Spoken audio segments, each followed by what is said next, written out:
Ici, j'ai un piment de la variété Thanos.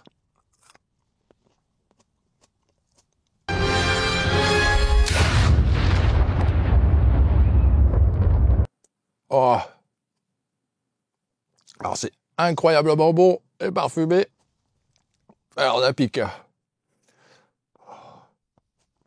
Ah pourtant je suis habitué au piment. Mais t'as raison, on peut pas manger ça. Et on peut pas servir ça à table. Oh, j'ai le hoquet.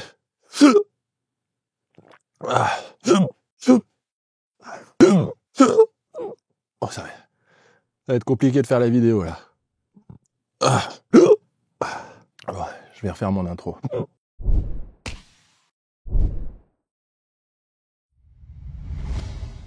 Bonjour à toutes et tous, aujourd'hui je vous explique une recette que j'adore particulièrement, c'est la recette de la sauce piment fermentée avec les beaux piments ultra forts qui poussent au jardin. Alors vous l'aurez peut-être remarqué, mais les piments extrêmes, au-dessus d'1 million de Scoville, c'est compliqué à manger, c'est compliqué à cuisiner et clairement quand on sert ça à table, en général, ça fait pas plaisir à tout le monde. Donc on va faire une sauce lacto-fermentée qui va nous permettre de diluer le piquant sans pour autant diluer le goût. Donc on va commencer dans un premier temps par couper les piments. Attention, attention, attention, dès qu'on coupe des piments, surtout quand on fait ça à la maison, d'autant plus si vous avez des enfants à la maison comme moi, il faut mettre des gants et essayer de vous tenir à votre place de tout le temps de la préparation et bien tout nettoyer à l'alcool une fois que vous avez terminé. Évitez les allers-retours aux toilettes, d'aller vous servir des trucs dans le frigo, on s'en met vite sur les doigts et après on va tout tripoter dans la maison et quand le petit passe derrière, il vient te voir en disant ça pique. Dans un premier temps, on coupe les piments en petits morceaux, surtout les piments extrêmes qui ont tendance à être creux et du coup qui flottent et on veut vraiment que les trucs restent au fond du bocal quand on les fera lacto-fermenter. Vous pouvez récupérer les graines, ça rallonge un petit peu le processus, mais c'est toujours bien de garder les graines pour l'année prochaine. Alors on n'est pas obligé de garder toutes les graines non plus et de cultiver 250 plants de Carolina Reaper l'année prochaine. Gardez-en un peu pour vous, pour faire des échanges, pour faire des cadeaux à la famille, aux copains. Pas besoin de toutes les garder non plus. Ici pour cette vidéo, comme on est en début de la saison des piments, on a fait un petit mix de tous les piments qu'on avait. Et donc ce qu'on va faire, c'est qu'on va les peser et on va faire la somme des piquants divisé par le poids pour avoir un ordre d'idée sur la puissance de notre mélange. Idéalement, il faudrait le faire avec qu'une seule variété,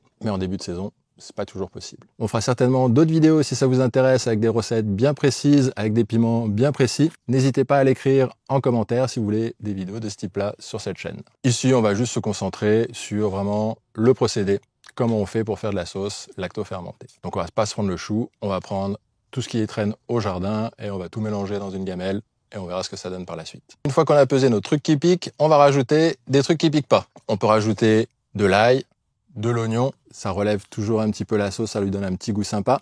On peut mettre du gingembre, attention de pas en mettre trop pour pas que ça prenne le dessus sur le goût du piment. On peut mettre des carottes, mais attention les carottes ça va épaissir la sauce, à voir si c'est ça que vous recherchez ou pas.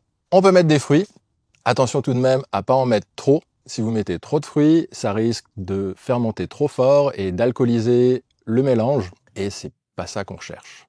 Ensuite, on va préparer une saumure, généralement entre 3 et 4%. Moi, je coupe la poire en deux, je fais 3,5, donc je mets 1 litre d'eau et 35 grammes de sel. Pour que ça dilue mieux et plus vite, on peut mettre de l'eau chaude, ça se dilue mieux que dans de l'eau froide. Une fois qu'on a tout coupé, on va mettre tout ça dans un bocal et on va rajouter de la saumure pour enfermer complètement tous nos piments, tout notre mélange sous le niveau de l'eau. Moi, ce que je fais pour avoir aucun piment qui reste à l'extérieur au contact de l'oxygène, c'est que je vais rajouter des poids qui permettent de lester le tout. Et quand il y a des petites bulles qui vont sortir, ça fait pas remonter les piments à la surface du pot. Moi, j'ai tendance à utiliser des bocals type parfait, qui tiennent la pression. Après, il y a une autre option aussi, c'est de prendre des bocaux qui tiennent pas la pression, par exemple des seaux de 5, 10, 20, 30 litres, et de rajouter un bulleur dessus qui va permettre à la pression de s'évacuer et à l'oxygène de pas rentrer à l'intérieur du pot. Dans tous les cas, le mélange il doit être coupé de l'oxygène. Et dans les pots de parfait, ce qui est pas mal, c'est quand il y a la pression qui se crée dans le pot et il y a des petites bulles d'air qui s'en échappent. Attention à pas remplir le pot trop avec la saumure. Le mélange va buller, va dégazer et si votre pot il est rempli jusqu'en haut, il va buller et rôter du jus radioactif partout dans votre cuisine et c'est pas cool si vous avez des enfants à la maison. Après 2-3 jours dans le pot, ça va commencer à colorer. Il y a une belle couleur qui va commencer à se créer au niveau de la saumure. Après 3-4 jours, le mélange va commencer déjà à dégazer. Vous allez voir des petites bulles qui se créent et dès que vous tapez sur le pot, vous verrez les petites bulles qui remontent à la surface. Après 4 semaines, on peut dire que la fermentation est prête. On peut faire plus, mais en tout cas, il faut surtout pas faire moins.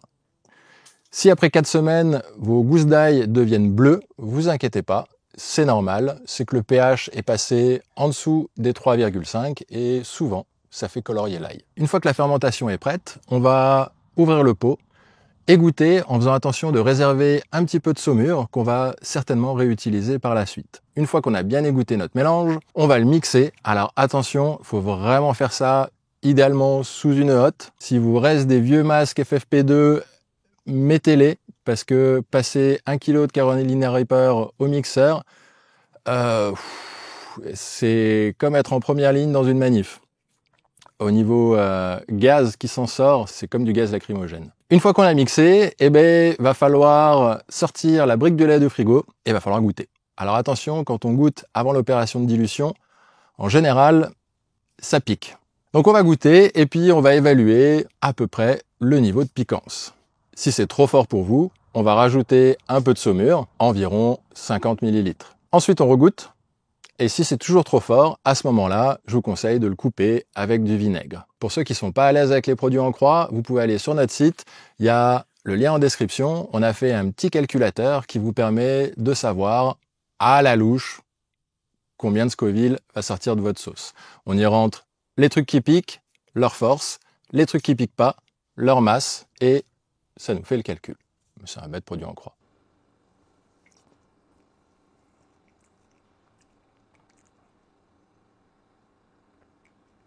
Non. Comme ça, ouf. Ou quoique. Est-ce qu'on en remet encore un petit peu?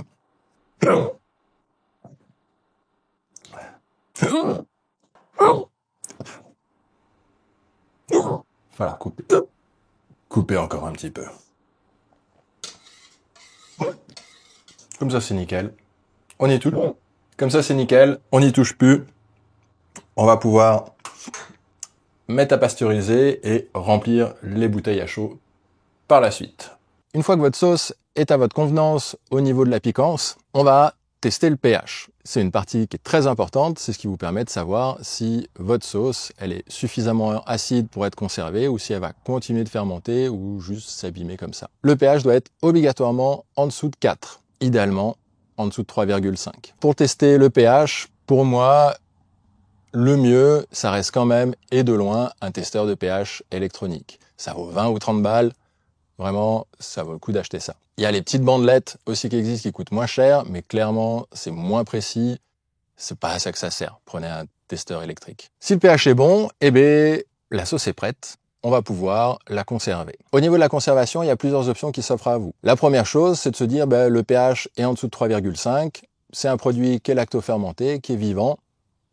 En théorie, il n'y a pas besoin de le stériliser ou de le pasteuriser. Après, si vous voulez les commercialiser, là, il n'y a pas le choix, c'est obligé de les pasteuriser. Alors certains vont dire, ouais, c'est dommage de pasteuriser un produit qui est lactofermenté, il y a des probiotiques à l'intérieur, et quand on chauffe, ça les tue. Alors, je pense que sur de la sauce piquante à base de Carolina Reaper ou de piment Thanos, on n'est plus trop sur un aliment santé, donc les probiotiques, c'est pas ça qu'on recherche quand on fait de la sauce piquante, en général. On cherche un truc qui pique, qui a du goût et qui est consommable à table. Donc moi, j'aurais toujours tendance à les pasteuriser, comme ça, elles se conservent mieux et plus longtemps. Une fois que c'est pasteurisé et que la bouteille est scellée, il n'y a pas besoin de les garder au frigo. On peut les garder à l'extérieur, dans un placard, à l'abri de la lumière, parce que la lumière, ça va entraîner une oxydation et souvent ça fait changer la couleur des sauces. Et une fois que la sauce est ouverte, là par contre, on est obligé de la conserver au frigo. Bilan plutôt positif. On est parti de 400 grammes de piment, j'ai envie de dire immangeable. Et on finit avec 9 bouteilles comme ça, 200 ml. Donc on a de la sauce pour tout l'hiver. Et puis c'est de la sauce un petit peu passe-partout qui va dans tous les plats et qu'on peut manger autant qu'on veut. Moi je suis vraiment fan de ces sauces fermentées. Je trouve que c'est vraiment super bon, le goût il est incroyable et puis pour doser le piquant c'est quand même vachement pratique. Et puis surtout c'est une façon de pouvoir consommer ces piments ultra forts qui sont magnifiques à cultiver, qui sont vraiment... Moi j'adore cultiver les piments super forts, mais on peut pas les bouffer quoi, c'est trop fort. À part pour faire marrer les copains, ça va 5 minutes, quand t'en sors 1 kilo, qu'est-ce que tu veux faire d'1 kilo de Thanos?